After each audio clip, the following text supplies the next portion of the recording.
Hello everyone. आज हम पढ़ेंगे उपभोक्ता व्यवहार के अध्ययन का महत्व, importance of studying consumer behaviour. उपभोक्ता सभी विपणन क्रियाओं का केंद्र बिंदु है। सभी विपणन क्रियाओं का नियोजन एवं क्रियान्वयन उपभोक्ता की संतुष्टि को ध्यान में रखकर ही किया जाता है। ऐसे उपभोक्ता के व्यवहार का अध्ययन करना अपरिहार्य हो जाता है। उसके क्रय व्यवहार को जाने एवं समझे बिना विपणन क्रियाओं को उपभोक्ता अभिमुखी बनाना एवं विपणन अवधारणा को मूर्त रूप देना कठिन ही नहीं असंभव हो जाता है। विपणन अवधारणा के सही रूप में लागू करने के लिए उपभोक्ताओं तथा उनके व्यवहार को समझना बहुत आवश्यक है। संक्षेप में हम कहें तो उपभोक्ता व्यवहार का अध्ययन कई कारणों से आवश्यक हो जाता है। उसमें पहला है उपभोक्ता व्यवहार की व्यापक जानकारी। उपभोक्ता व्यवहार का अध्ययन करने से उपभोक्ताओं के व्यवहार के सभी पहलुओं की व्यापक जानकारी हो जाती है। संक्षेप में इससे विपणनकर्ता को सामान्यतः निम्न पहलुओं की व्यापक जानकारी हो सकती है। उसमें पहला है वह कोई उत्पाद या सेवा को क्यों क्रय करना या नहीं करना चाहता है, कि एक उपभोक्ता किसी उत्पाद या सेवा को क्रय करना या नहीं करना चाहता है तो वह क्यों। सेकंड है वह किस प्रकार का उत्पाद या सेवा क्रय करना चाहता है। थर्ड है वह कब क्रय करना चाहता है। फोर्थ है वह किससे क्रय करना चाहता है। फिफ्थ है वह किस प्रकार क्रय करना चाहता है। सिक्स है वह व्यक्तिगत एवं वातावरण के किन किन घटकों से प्रभावित होकर क्रय करना चाहता है। इन सभी पहलुओं की व्यापक जानकारी होने से ही विपणनकर्ता सही प्रकार का विपणन मिश्रण तैयार करके अपने विपणन कार्यक्रम में सफलता प्राप्त कर सकता है। सेकंड आता है व्यवहार में परिवर्तनों की जानकारी। उपभोक्ता व्यवहार का अध्ययन एक सतत प्रक्रिया है जो कि निरंतर चलती रहती है। ये प्रक्रिया निरंतर चलने वाली है। फलतः उपभोक्ताओं के व्यवहार में होने वाले परिवर्तनों की निरंतर जानकारी होती रहती है। थर्ड आता है क्रय निर्णायक की जानकारी। उपभोक्ता क्रय व्यवहार के अध्ययन से यह बात स्पष्ट हो जाती है कि किसी परिवार या संस्था के क्रय निर्णायक की भूमिका कौन निभाता है।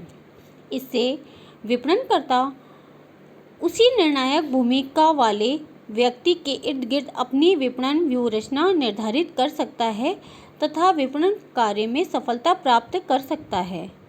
शोध निष्कर्षों से यह प्रकट हुआ है कि क्रय निर्णायक के आधार पर निम्न 4 प्रकार के परिवार पाए जाते हैं। पति आधिपत्य परिवार, हस्बैंड डोमिनेटेड फैमिलीज। पत्नी आधिपत्य परिवार, वाइफ डोमिनेटेड फैमिलीज। सामान्यवादी परिवार, सिंक्रेटिक फैमिलीज। स्वायत्त परिवार, ऑटोनॉमिक फैमिलीज आदि। फोर्थ आता है हमारा विपणन अवसरों की जानकारी। विपणन अवसरों की जानकारी उपभोक्ता व्यवहार के अध्ययन का एक महत्वपूर्ण कारण यह भी है कि विपणनकर्ता विद्यमान किंतु अज्ञात विपणन अवसरों का लाभ भी उठाना चाहता है। उपभोक्ता व्यवहार के अध्ययन से विपणनकर्ता विपणन के अज्ञात अवसरों को खोज सकता है। वह इस अध्ययन से उपभोक्ताओं की छिपी हुई या अप्रकट भावनाओं एवं इच्छाओं को ज्ञात कर सकता है। तत्पश्चात इन्हीं अप्रकट भावनाओं एवं इच्छाओं को विपणन अवसरों में परिवर्तित करके लाभ प्राप्त करना चाहता है। 6 आता है हमारा विपणन नियोजन में योगदान।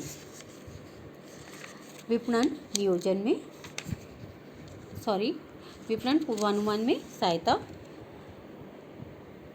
उपभोक्ता व्यवहार का अध्ययन करने से विपणनकर्ता को विपणन पूर्वानुमान लगाने में भी सहायता मिलती है।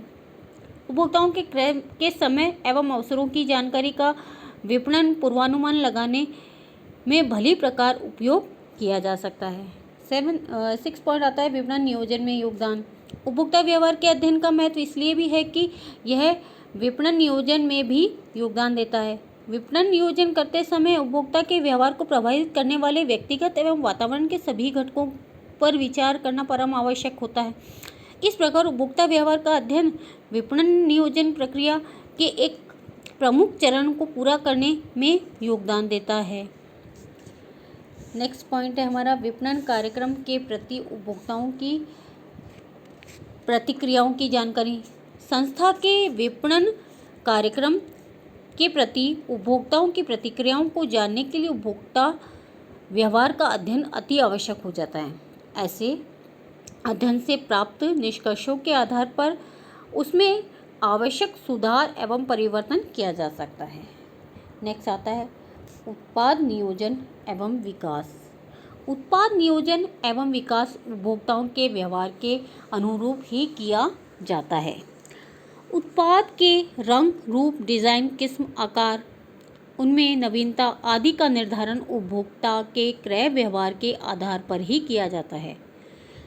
उपभोक्ता व्यवहार के अध्ययन से प्राप्त सूचनाओं के आधार पर ही ग्राहक की पसंद नापसंद का अनुमान लगाकर उत्पाद विकास, नियोजन एवं विविधीकरण किया जाता है।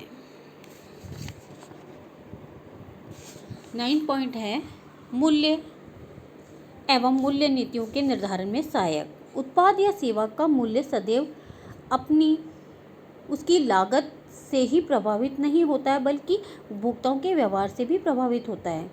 मूल्य निर्धारित करते समय उपभोक्ता की मूल्य चुकाने की इच्छा एवं क्षमता दोनों को ही ध्यान में रखना पड़ता है।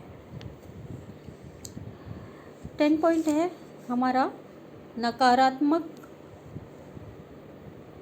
अनुभव एवं व्यवहार को सकारात्मक व्यवहार बनाने में सहायता।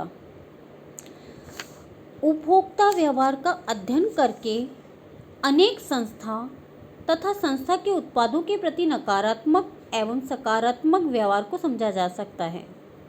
व्यवहार के इन पहलुओं को ज्ञात करने के बाद विपणनकर्ता ऐसी विपणन व्यूह रचना का निर्णय कर सकता है जिससे उपभोक्ताओं की नकारात्मक धारणाओं को सकारात्मक धारणाओं में परिवर्तित करना आसान हो जाता है। ऐसा वह उनकी शिकायतों का समाधान करके एवं अपूर्ण अपेक्षाओं को संतुष्ट करके कर सकता है। नेक्स्ट पॉइंट है हमारा उपभोक्ता दायित्वों की पूर्ति। उपभोक्ताओं के व्यवहार का अध्ययन करके ही विपणनकर्ता उपभोक्ताओं की अपेक्षाओं को ज्ञात कर सकता है। वह उनके प्रति अपने अपूर्ण रहे दायित्वों को समझ सकता है। इसी आधार पर वह अपने भावी विपणन कार्यक्रम में उन अपेक्षाओं एवं दायित्वों की पूर्ति के लिए आवश्यक कदम भी उठा सकता है। आज के लिए बस इतना ही। अगले वीडियो में हम फिर से आप किससे नए टॉपिक के साथ पुनः मिलेंगे। तब तक के लिए धन्यवाद।